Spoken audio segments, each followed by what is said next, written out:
Le géant chinois Wanda a fusionné mardi avec le studio hollywoodien Legendary, la plus grande acquisition pour un groupe chinois à l'étranger à ce jour. Le groupe chinois Wanda, dirigé par l'homme le plus riche de Chine, Wang Jianlin, semble invincible.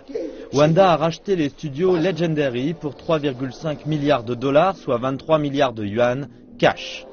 À la cérémonie de signature à Beijing, le président de Wanda, Wang Jianlin, a déclaré que les acquisitions n'allaient pas s'arrêter là. Legendary Entertainment possède un grand nombre de droits de propriété intellectuelle. La compagnie a produit de nombreux blockbusters et elle mérite bien son nom. La valeur de l'acquisition ne se borne pas à l'industrie du cinéma, comme beaucoup le pensent. Legendary a produit certains des plus grands blockbusters de l'histoire, comme la trilogie Batman, Inception, Very Bad Trip ou encore Jurassic World et Godzilla. Ces productions ont rapporté 12 milliards de dollars dans le monde entier. Et la sortie de Warcraft et la Grande Muraille, le plus gros film à être entièrement tourné en Chine, s'apprête à sortir sur les écrans.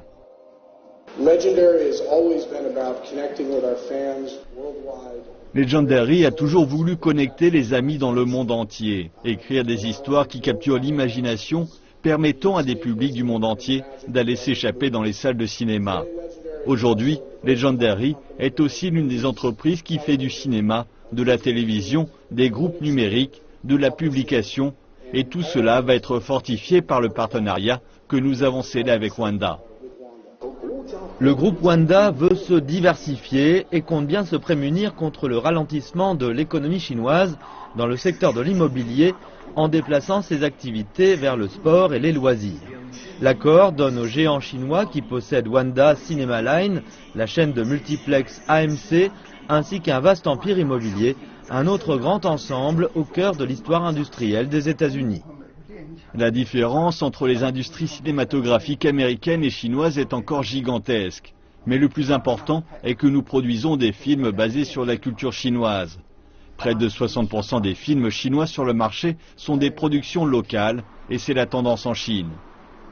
Au début du mois, le groupe Wanda a dévoilé ses intentions de se lancer dans le secteur de la santé, disant vouloir investir 2,3 milliards de dollars dans 3 hôpitaux en Chine. Dimanche, le groupe a annoncé ses résultats annuels, totalisant 634 milliards de yuan d'avoirs en 2015, en hausse de plus de 20% depuis 2014. Les revenus de l'entreprise étaient de 290,16 milliards de yuan, en augmentation de 19,1% par rapport à l'année précédente.